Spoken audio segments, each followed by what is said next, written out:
Welcome back to our channel friends. मैं सबका अपने चैनल स्टॉक्स फॉर लाइफ पे बहुत स्वागत करता हूँ। STFL फैमिली डेफिनेटली मेंबर्स, बहुत लोग ऐसा वेट कर रहे हैं कि जो मार्च में भाव था बहुत सारी कंपनीज़ का, वो भाव आ जाए तब मैं परचेज़ करूँगा। ये दोस्तों वही बात हो गई कि बहुत लोग अभी तक 2020 में जो क्रैश हुआ था उस भाव का वेट कर रहे हैं। क्या वो भाव आया? बिल्कुल भी नहीं। आपको समझ में आना बहुत इंपॉर्टेंट है कि भाव और सेंटीमेंट ठीक इसका उल्टा होता है। अगर सेंटीमेंट बहुत नेगेटिव होगी तो ऑफकोर्स भाव बहुत गिरेगा। लेकिन दोस्तों, कभी कभी ऐसा होता है कि सेंटीमेंट नेगेटिव होने के बावजूद भी भाव थोड़ा सा भागता है, लेकिन असली जो भाव भागता है सस्टेनेबल होता है वो कैसे EPS से होता है। तो ध्यान रखिएगा, अगर भाव मजबूत हैं आपको मार्जिन ऑफ सेफ्टी नहीं मिलेगा, लेकिन भाव कमज़ोर है तो सेंटीमेंट भी उस हिसाब से नेगेटिव होना चाहिए। अगर आप एक ऐसे स्टॉक को तलाश कर रहे हैं जो भी लाइफ टाइम हाई से 40% 50% के आसपास करेक्शन में मिल रही हो और लॉन्ग टर्म में EPS ग्रोथ सस्टेनेबल हो, जिस कंपनी को जिसको मैं ट्रैक कर रहा हूँ और ऑफकोर्स आप सबको बोल रहा हूँ इस पर स्टडी कर सकते हैं, उस पर थोड़ा सा रुचि आप ले सकते हैं, तो फटाफट डिस्कस करेंगे। बेहद इंटरेस्टिंग वीडियो होने वाली है। चैनल फर्स्ट टाइम होंगे सब्सक्राइब कर सकते हैं इस तरह की क्वालिटी कंटेंट को सबसे पहले एक्सेस करने के लिए। Now without delaying any for time, let's begin. Recently gas आज से 3 महीना पहले इस कंपनी ने 255 के आसपास भाव को छुआ था और उस लेवल से अभी हमें तकरीबन 100 पॉइंट के आसपास रैली देखने को मिल चुकी है। तो है तो गैस रैली 100 पॉइंट के आसपास, लेकिन उस लेवल से स्टॉक मार्केट में खासकर इस स्टॉक में अच्छी खासी बाउंस बैक हो चुकी है। बट अभी भी गैस अपने लाइफ टाइम हाई से ये कंपनी काफ़ी डिस्काउंट प्राइस में अवेलेबल है। देखिए दोस्तों, ऐसे बहुत सारी कंपनीज हैं जिनके एक साल के रिटर्न अभी भी नेगेटिव है, बिकॉज पास्ट परफॉर्मेंस उनके बहुत ही अच्छे थे। अब दोस्तों आपने एक चीज़ विटनेस किया होगा कि आपके पोर्टफोलियो में ऐसा नहीं कि अगर 30 स्टॉक है 30 के 30 भाग रहे हैं, वरना पोर्टफोलियो तो कहाँ तक भाग जाता है। लेकिन दोस्तों जिस कंपनी में अच्छे अर्निंग्स हो रहे हैं ना, वही सब कंपनी जल्दी पार्टिसिपेट कर रही है। तो क्या जिनके नंबर्स बुरे थे और जिनके मार्जिन प्रेशर थे, क्या वो परफॉर्म नहीं कर पाएंगे? ऑफ कोर्स करेंगे, लेकिन उनको परफॉर्मेंस देना पड़ेगा। अभी भी गैस अपने बॉटम से 40-50% के आसपास रैली होने के बावजूद भी ये कंपनी एक साल में आपको 27% के आसपास डिस्काउंट मिल रही है। बात दोस्तों लाइफ टाइम हाई से आप देख सकते हैं कि 55-60% के आसपास गैस करेक्शन हमें 2022 के अप्रैल महीना से मार्च तक देखने को मिला। मतलब 10-11 महीना में गैस कंपनी 60% के आसपास गिरी और उसके बाद बाउंस बैक देखने को मिला। तो ध्यान रखिएगा, ऐसा नहीं कि स्टॉक गिरता नहीं है, बट आपको समझ में आना बहुत इंपॉर्टेंट है कि जब से गैस कंपनी की लिस्टिंग हुई तब से कंपनी ने 1 लाख को 9 लाख से ऊपर कन्वर्ट किया। तो जहीं गैस कंपनी की लिस्टिंग 2020-21 में ही हुई थी और उसके बाद कंपनी सीधा भाग रही थी, गिरा। अभी के टाइम बाउंस बैक देखने को मिल रहा है। अगर गाइस एक बार कंपनी की अर्निंग सही हो गए ना, कंपनी अच्छा परफॉर्मेंस कर सकती है। स्टॉक का नाम अगर आप देखें ग्रीन पैनल इंडस्ट्रीज लिमिटेड।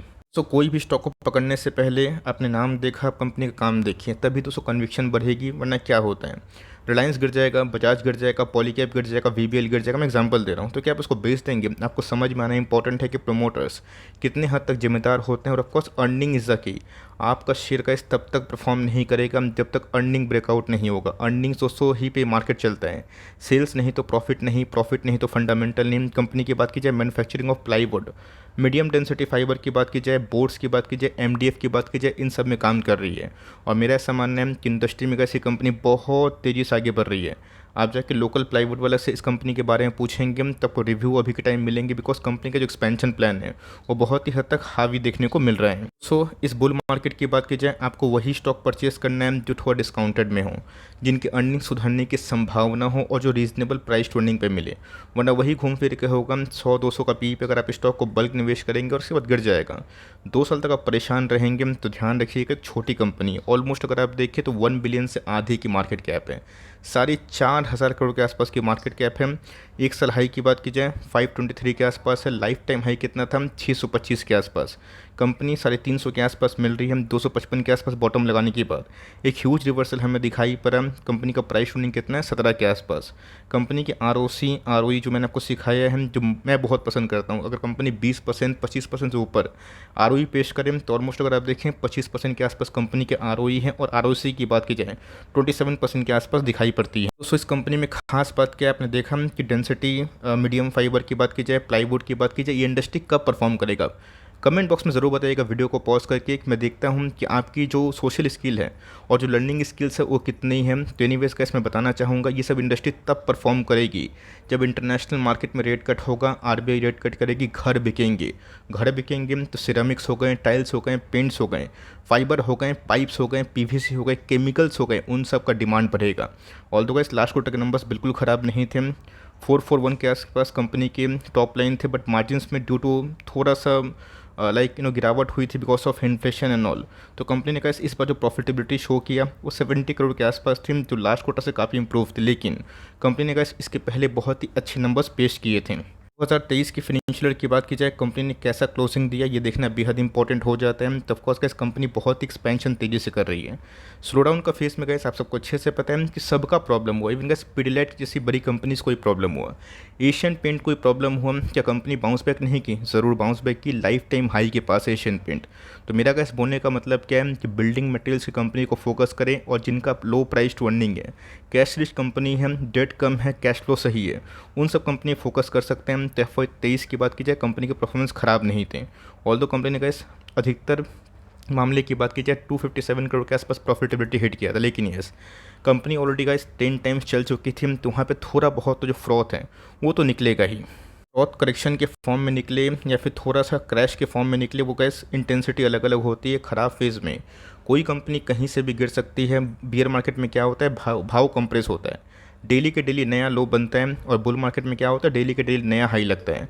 आपने देखा कि बहुत सारी कंपनीज बियर मार्केट में ऑफकोर्स एक नया लो लगा रही थी। अब बुल मार्केट में क्या हो रहा है कि भाव एक्सीड हो रहे हैं।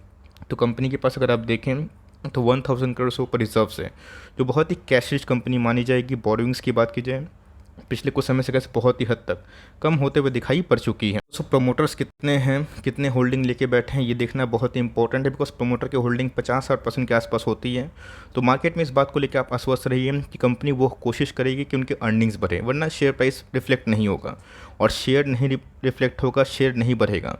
प्रमोटर रिच कैसे बनेंगे? मुकेश अंबानी के पास थोड़ी ना इतना पैसा है, वो तो कैसे उनके शेयर्स की वैल्यू है, आपको ये समझना बहुत ही इंपॉर्टेंट है। तो 53% के आसपास स्टेक प्रमोटर्स के पास ही है। FIS की होल्डिंग 4% के आसपास है। DIS ज़बरदस्त एक्मुलेशन करके बैठे हैं। और पब्लिक की होल्डिंग की बात कीजिए, ये भी 21% के आसपास है। तो सबको याद होगा बीच में 300 के लेवल पे मैंने इसको और लक्ष्मी ऑर्गेनिक को दोनों को कवर किया था। आपको याद होगा जब भाव 260-270 के आसपास पहुंच चुका था बिलो 300, लेकिन लक्ष्मी ऑर्गेनिक और बहुत सारी केमिकल्स कंपनी अभी के टाइम वो अच्छा पेशकश नहीं कर रही। बिकॉज केमिकल्स में थोड़े बहुत मार्जिन्स के इशू हैं, थोड़े बहुत वीक एक्सपोर्ट की वजह से सेंटिमेंट ख़राब है। बट ये कंपनी का इस 260 से 270 से 360 के आसपास पहुंच चुकी है। 200 का मूविंग एवरेज की बात की जाए कितना है, 340 के आसपास ये गाइस फर्स्ट एंट्री पॉइंट हो सकते हैं। उसके बाद अगर आप देखें तो रिसेंटली गाइस इस कंपनी ने जो डिसेंट लो बनाया था 320 के आसपास, एक बहुत ही सुंदर बाई होगा। और 300 का इस बिलो 300 इस पर नज़र रखिए। अगर आपको उस भाव पे मिल जाता है निचले भाव पे, तो ऑफकोर्स का इस कंपनी कमाल की है।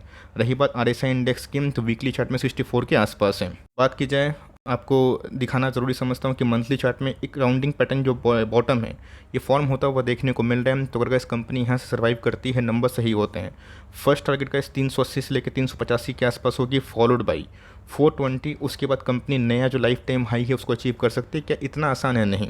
कंपनी को बैक टू बैक गाइडेंस भी सही देना पड़ेगा। और ऑफकोर्स जो परफॉर्मेंस है उसको भी ठीक रखने की आवश्यकता है। यहाँ पे कैसे अगर बुलिश क्रॉसओवर होता है, डाइवर्जेंस बड़ा होता है, एंगल्स बड़े होते हैं, तो कंपनी में और भी तेज़ी हो सकती है। तो ये सब कंपनी का नज़र रखिए। छोटा होता है पर जब भागता है तो बहुत ही अच्छा भागता है। गिरता कितना है? आधा होता है। बट कंपनी अच्छी होती है तो बाउंस बैक होता है। तो आधा होने की संभावना 50% संभावना इतना ही है, 60% के आसपास। लेकिन कंपनी का ये सब 3-4-5 गुना होती है तो अच्छे पैसे बनते हैं। डायनामिक केबल्स में भी यही हुआ था। स्टॉक गिरा था 40% के आसपास, लेकिन क्या हुआ उसके बाद जब स्टॉक भागा तो सीधा 1 साल में 3 गुना। ऐसा ही होता है। तो कंपनी में अगर आप फेथ बना के रखें, होल्ड करें, फ्रेश एंट्री करना चाहते हैं तो रिसर्च करिए, अपनी फाइनेंशियल एडवाइजर से सलाह मशवरा करिए, उसके बाद अपना कॉल आप ले सकते हैं। बट लॉस में ऐसी कंपनी को मत बेचिए। और कोई भी मिड कैप स्मॉल कैप को नंबर्स के बाद देखिए कि उनके मार्जिन्स एक्सपेंशन हो रहे हैं या फिर नहीं हो रहे, और इन्फ्लेशन का जो खराब इफेक्ट था वो रिजॉल्व हुआ या फिर नहीं। अगर वीडियो अच्छी लगी तो प्लीज़ लाइक करिएगा, और चैनल फर्स्ट टाइम होंगे सब्सक्राइब करके बेल आइकन को प्रेस करना भी ना भूलिएगा। तो गाइस मिलते हैं जल्दी ही, तब तक के लिए bye. Thanks for listening friends, God bless you all.